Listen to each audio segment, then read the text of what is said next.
if I told you that 600 years ago workout tools were being used?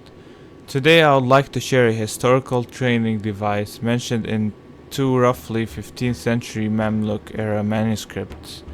Both sources describe a tool used mainly to condition an archer's muscle. In the first historical manuscript here, although the author is unknown, what I researched, it is from a page from a book called نهاية الصول, which I could not find the remaining text. Regardless, it is referred to as, I quote, al-Qundaq, a device which was used for both training and determining the capacity of the archer. Here is the translation of the manuscript page. Please feel free to pause the video if you would like to read it in detail. Essentially what is being described here is a device mainly used for training to mimic the action of drawing a bow. This is similar to what the Ottoman describe as kipaze, in which Ottoman manuscripts refer to the action of drawing a bow hundreds of times a day. Therefore, it is evident that warriors at the time knew the importance of muscle conditioning and the implied concept of muscle memory in archery. However, in the case of the Mamluk era, which had probably institutionalized archery as it hadn't developed its gunpowder weaponry to the same extent as the Ottomans, they improvised a more technical device for practicing. Or perhaps this workout tool was lost in the reign of the Ottomans as they shifted into advanced gunpowder weapons. In terms of the naming of the attributed device, al-Qundaq, the word isn't commonly known in Arabic to my knowledge, so I speculate that it's a loan or shared word of the Persian or Old Anatolian Turkic word that refers to the gun stock part of a rifle, as the word Qundaq in the modern era is still used in the Persian language today. From archaeological sources, we know that the Mamluks did develop hand cannon weapons and incendiary devices, as the discovery of gunpowder had already spread from China to the Middle East by the latest in the 1250s. Therefore, I theorize the namings attributed to the wooden stock of a hand cannon, as both wooden objects taper in a similar fashion as you can see in these images. Here is a different manuscript that gives us an idea of what time period the Mamluks incorporated gunpowder into their tactics.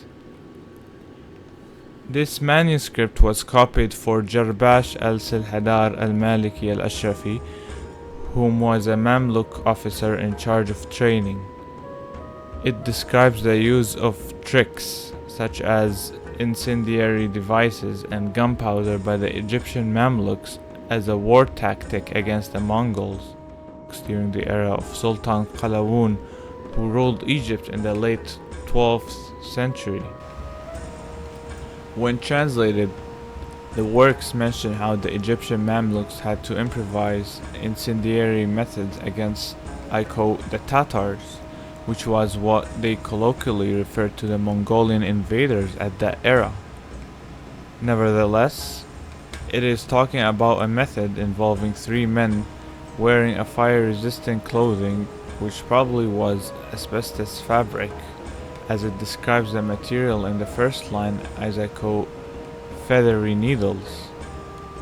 Then, the manuscript proceeds to describe the two men who would supersede the horsemen, throwing some sort of resin or tar solution onto the ground, followed by the horsemen with some sort of rod or lance that disperses gunpowder, as the manuscript describes the horsemen drawing upon the dispersed substance.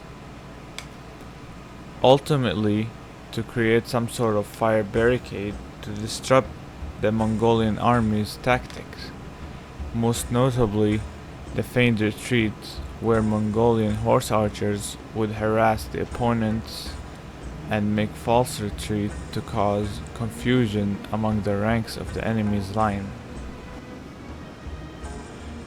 Now conversely, The infamous archery book known in English as Arab archery, which is also around the same time period of the 15th century, happens to also talk about the very same device under the chapter of how to determine the cast of the bow, its weight, and the limit of the archer's strength in drawing.